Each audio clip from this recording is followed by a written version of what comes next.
morning, everybody, or good evening, or good afternoon, wherever you are in the world. My name is Matthew Armstrong, and this is day 22 of our 90-day transformation program from mediocrity to mastery. And I'm running a bit late this morning, so thank you for still being here, and thank you for hanging on the line, being here. You know, I don't say waiting because waiting is a frame of mind. It's a frame of mind that is a little bit mediocre, right? So what would be a masterful frame of mind? Masterful frame of mind would be to be. Okay? So we're never actually waiting. We're always doing something, because actually being is doing, right? Being is doing.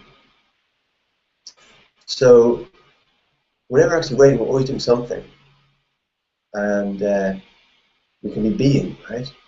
We can be sitting there with the frame of mind and going, "When's this guy going to start? You know, when's he? You know, he said he's going to start at this time, and he's not here.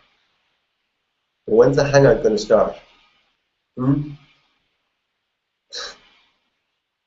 just sitting here tapping my fingers, wasting my time, and I could be doing something else.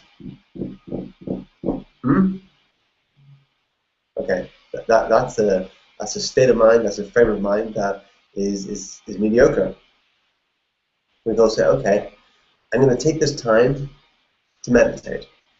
I'm going to take this time to work on my structure alignment, to work on my breathing, to visualize my goals, to add more detail to my vision for my life. Right? So we don't even need anything. We can do this when we're standing in a queue in the supermarket or in the bank or wherever.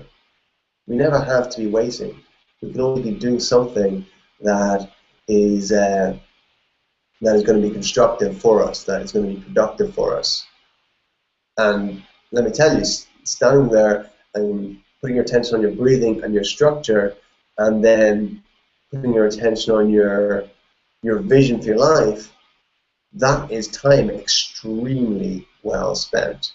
Extremely well spent. So never wait, always be, and being is doing, right? Because when you're being, you're doing something, you're being, right? And that's something else I do is I've got audios on my phone, and I've pretty much got my phone with me near enough everywhere I go. So no matter where I am, I can be listening to empowering, educating, inspiring audios wherever I go, right? So if I'm just heading to the supermarket, it doesn't have to be like an extra chore or something, or time taken out of my day. I can use that time and listen to an audio on my way, right? If I know I'm going somewhere, I'm going to be sitting there for a while, whether I'm going to be sitting in the bank for a while, and you know, I might know that there's always going to be a 15-minute queue. I can just take my book with me and just stand and read my book while I'm there, right? So we can always be doing something. Waiting is a mediocre frame of mind, and we can get out of that frame of mind whenever we want.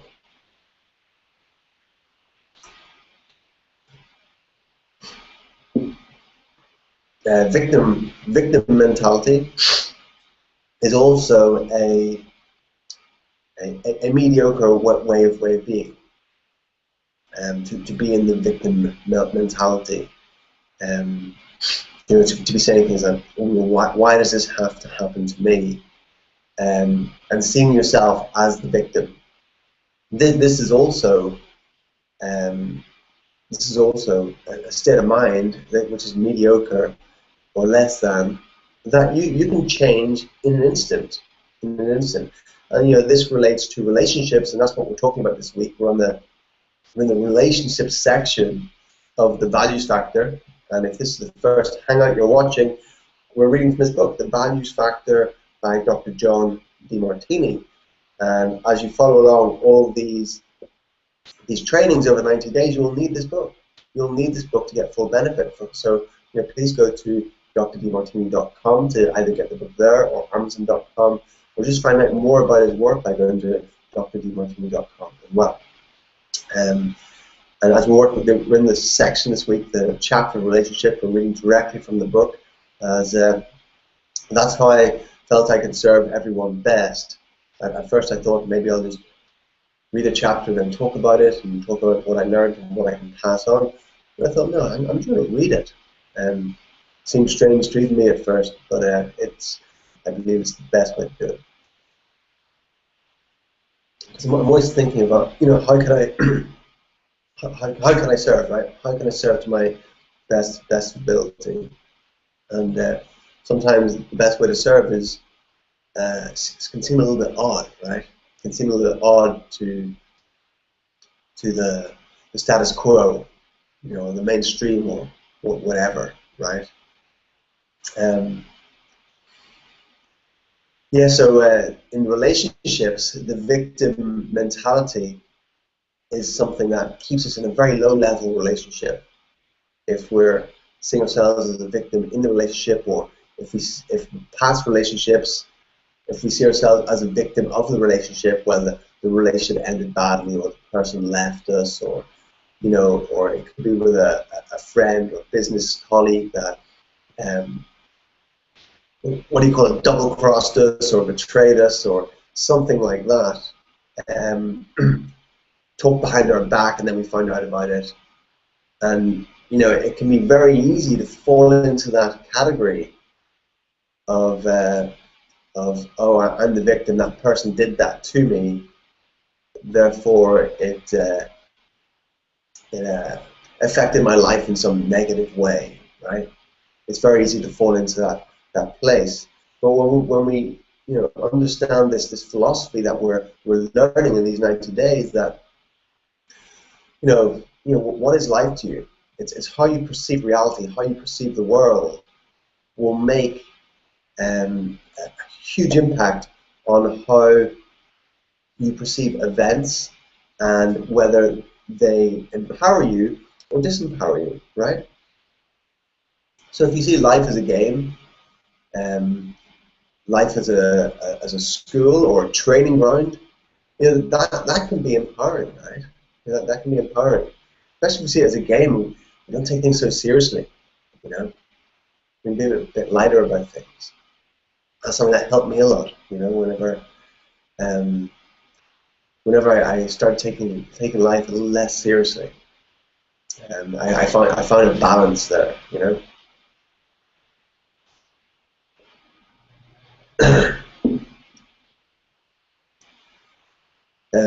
So no one's ever betrayed us. No one's ever double-crossed us or whatever. Everyone's just living their values, right? Everyone's just living according to their values, their belief systems. So nothing's ever personal. Everyone's doing the best they can with the resources and frame of reference and frame of mind that they have, right? So this takes out a lot of judgments and condemnation of others and judgment and condemnation of ourselves, and takes away the victim mentality, right? And so I look at any previous relationships I've had that have seemed to go wrong, or I was betrayed, or I was wronged in some way, and I can look at all of those and see how they all served.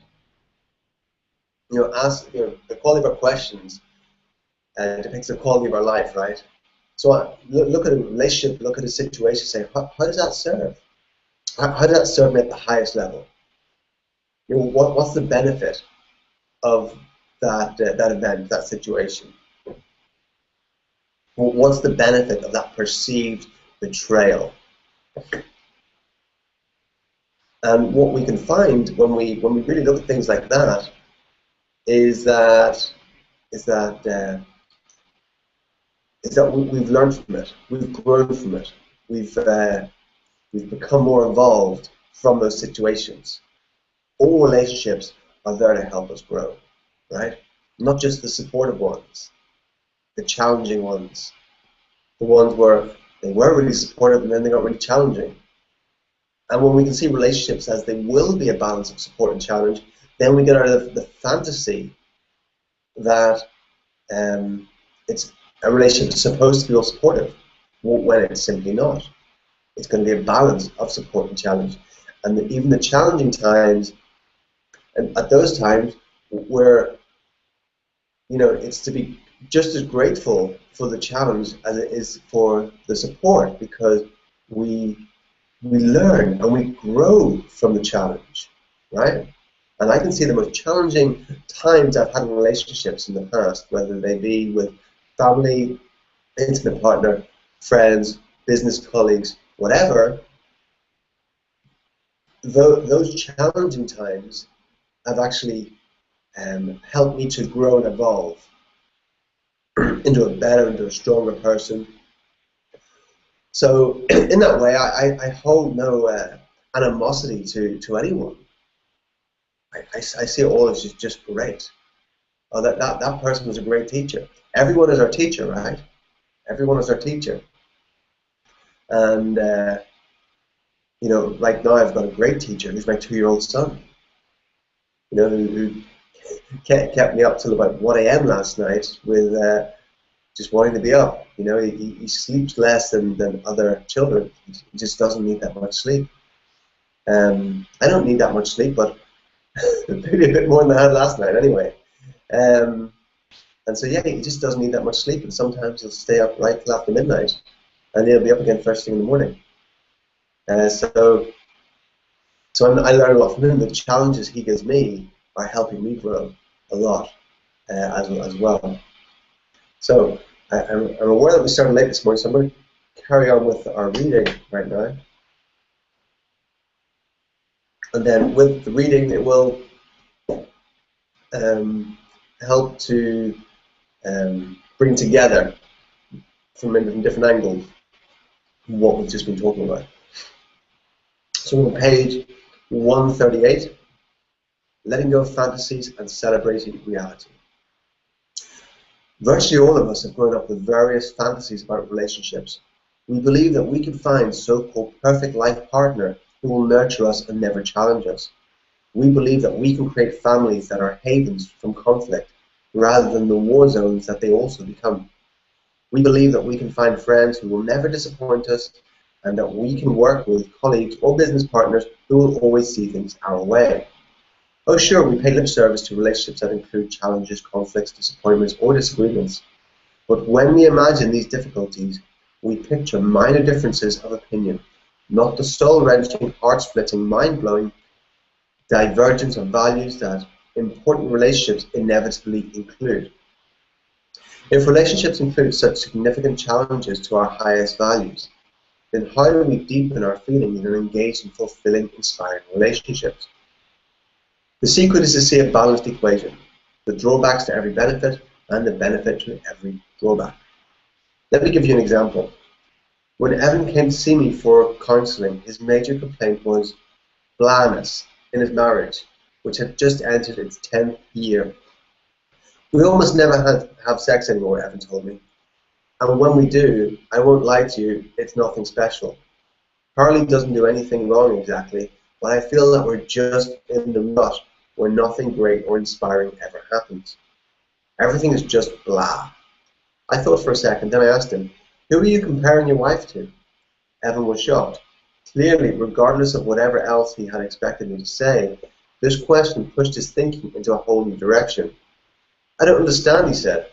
Well, I said, in order to have the perception of your wife that you just shared with me, with all those drawbacks, all that blandness, you would have to be comparing her with someone else, someone that you think she is supposed to be.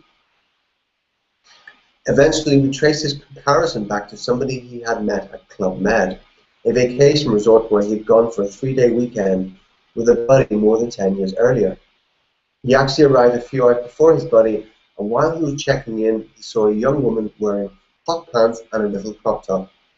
She had a well-built body, and he immediately went, whoa, and started talking with her and flirting with her.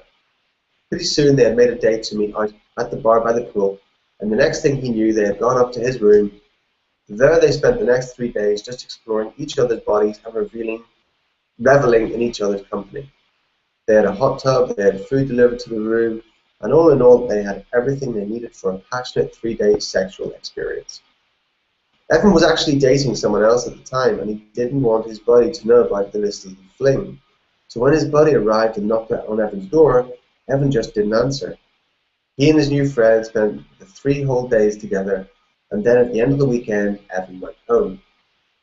Well, of course, for 3 days, you can put on a pretty good facade. You can be anything you want to be, and you can be anything the other person wants you to be, or wants to believe that you are. But nobody can do that for 10 years, can they? So when Evan left the resort, he went back into his life, but that 3-day fling had a powerful effect on him. First, he had undermined his relationship with his buddy, who was naturally offended that Evan had avoided him for an entire 3 days that they were supposed to spend together. That friendship was never the same, and eventually the 2 men lost touch. Second, and even more disrupting, Evan had undermined his apparently unfulfilling relationship with his girlfriend, which completely exploded. Evan hadn't planned to tell his girlfriend about his fling, but soon he found himself comparing his girlfriend with this 3-day fantasy woman. He began finding all sorts of things wrong with the current girlfriend, and eventually the truth came out. The girlfriend left Evan very bitterly, and Evan felt extremely sad, guilty, and eventually lonely as well. Evan dated a few other women without any mention of the fantasy woman, and finally met a woman whom he felt very serious about. The 2 of them got married, but privately he consistently compared his wife to the fantasy woman with whom he had spent those 3 days. He just couldn't help it. Those 3 days had been the most exciting 3 days of Evan's sexual life. It set the model for what he thought sex and passion and pleasure were supposed to be. Whenever Evan's life seemed dull and blah, the memory of those 3 days could always make him smile. So Evan never really let go of the fantasy. Now, can any wife compare to a fantasy of 3 days? No. Just as no man compared to a woman's fantasy of 3 days with her dream guy. No one anywhere in the world can win against fantasies. It's just not possible. Of course, if Evan had stayed with his fantasy woman for much longer than 3 days, the fantasy would have eroded. Alongside the pleasures, inevitably some resentments would have come up until the playing field was leveled. Then the memory of his infatuation would not have remained such a fantasy. He would have just had another relationship, maybe more or less fulfilling, but either way, a more level playing field. Instead, Evan, now being married for 10 years, and he was unconsciously comparing his wife to this fantasy. So he never was satisfied with the level of romance, excitement, or sexuality in his relationship. As soon as we identified that this 3-day fantasy woman was the person with whom he was unconsciously comparing his wife, we had the following conversation. John, what were the drawbacks to the Club Med woman that you slept with for those 3 days? Evan, there were no drawbacks. Everything was perfect. It was the greatest 3 days of my life. John, no, everybody has 2 sides. So what were her drawbacks? I had to make him look at the drawbacks because he was blinded by the infatuation of his past. Whenever you are blinded by an infatuation in the past, you automatically generate the possibility of an unfulfilling nightmare in the future. So I just kept asking him, what were the drawbacks? After several minutes, Evan finally answered me. Evan, well, she did have kind of a whiny voice. John, what else? Evan, her hair was kind of thin and she had to wash it like twice a day. John, what else? Evan, she really didn't have an attractive smile. John, what else? She had an oddly shaped butt. What else? She had short, stubby legs. What else? She wasn't ambitious. As we accumulated more and more drawbacks, nearly 60 for his fantasy woman, Evan finally broke through his infatuation, and in turn began to have more appreciation for his wife. It takes a balanced mind to liberate us from our fantasies and their corresponding reciprocal nightmares. Evan's fantasy was of the perfect woman, but that fantasy had the nightmare side of finding his real-life wife, blah. As he discovered, dissolving and then letting go of the fantasy also allowed him to let go of the nightmare. but it sometimes takes many dozens of drawbacks or benefits to balance the equation and dissolve both nightmare and fantasy. Once we had broken through Evan's infatuation, I asked him, "What are the benefits to your wife?" Evan: "She is stable, she is taking care of the kids, she's quite beautiful." John: "What else?" "I love the way she laughs when she's watching television." "What else?" "I love to watch her in the kitchen since she can do many cooking tasks seemingly at once." We kept going on about the benefits of his wife until he finally was able to balance the drawbacks of the fantasy woman with the benefits of his wife. When we achieved that balance, tears came to Evan's eyes, tears of appreciation. Tears of appreciation occur when we recognize the order and the perfection of what is happening in our life at that moment. Once I brought that fancy woman down off the pedestal, Evan started naturally appreciating his wife. In fact, he felt affection and love that he had not felt for 10 years, because he had unwisely been comparing her to the fantasy. True love comes when the mind is balanced and the heart opens. When people compare their lives to partners to fantasies, there is no way their actual lives or partners can win. Their feelings of blah or depression result from them comparing their current and balanced realities to fantasies that they remain partly addicted to. People do this with their spouses, of course, comparing them to past girlfriends and boyfriends, and they also do it with their friends, colleagues, business partners, even children, anyone whom they're in any way infatuated with. They might fantasize that another person is more powerful socially. They might fantasize that another person has more wealth, more attractive physical features, more business savvy, or more spiritual awareness. Those fantasies can be addictive, and then your life and the people in your life can become unappreciated by comparison. Why? Because once you minimize yourself in relation to anybody else or put another person on a pedestal, you will inject that person's values into your life and compare yourself and your loved one to that person. And once you've developed that kind of fantasy, there is no way you will fully appreciate yourself or others for who they are. How can you? You're comparing yourself and others to somebody who's got a different set of values. And you've unwisely decided that those injected values are somehow better. Of course, the other person will be more fulfilled when they live according to their own highest values. We all feel more fulfilled when we live according to our own highest values, even our highest values, because our highest values express what is most important to us and what we are most committed to realizing and manifesting. However, nobody can ever feel fulfilled when they attempt to live according to someone else's highest values. It simply can't be done. Ask yourself or anyone else to measure up to another person's highest values. Causes all kinds of turmoil and confusion in relationships. This is called baggage, and it is very unfulfilling. Neither you nor anyone else will ever completely live up to another person's highest values. So the minute you make that comparison, you inevitably become disappointed. For Evan, once I took his fantasy woman off her pedestal and took his wife out of the pit, his love and his intimacy for his wife rose up in him. He felt a glow, not of passionate fantasy, but of deep appreciation and love. In most relationships, there is an oscillating transition between an animal-like passionate sexual infatuation and an eye-to-eye, heart-to-heart, open, mystical, and missionful love. Although some people's relationships are always dominated by animal passion, most relationships continue to oscillate between both. When you have a balanced mind and your heart is open, and you don't put the other person above you or below you, and you put them in your heart, and you have a reflective awareness, a mystical form of love opens up within you, which you experience for moments or even extended periods of time, until the next transition or change in your life. Then you're likely to return to temporary animal passion form of infatuation until you have worked through the new challenges of your next stage of life.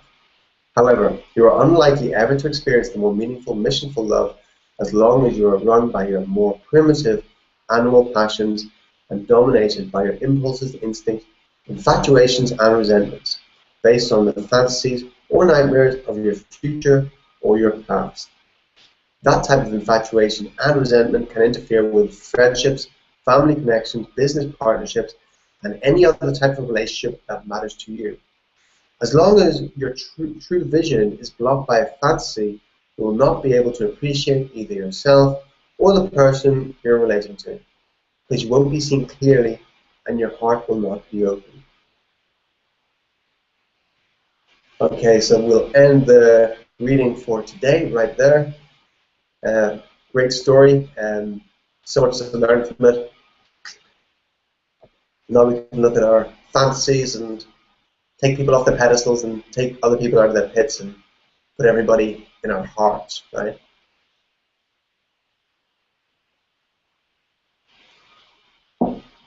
Okay, so we're going to finish up there because I have another training to do with my team, which I'm running 12 minutes late for at the moment.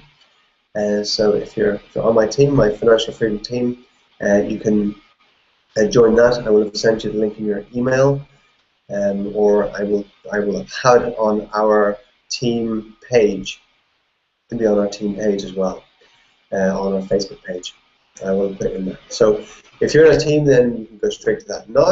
And otherwise, if you want to join our team and get on track to financial freedom with a phenomenal vehicle, you can do that by clicking the link below. Do that. You know, to be able to do something you love and get paid for it is a great thing. So I invite you to do that. So thanks for watching. I look forward to speaking with you again tomorrow. My name is Matthew Armstrong, and see you again this time tomorrow.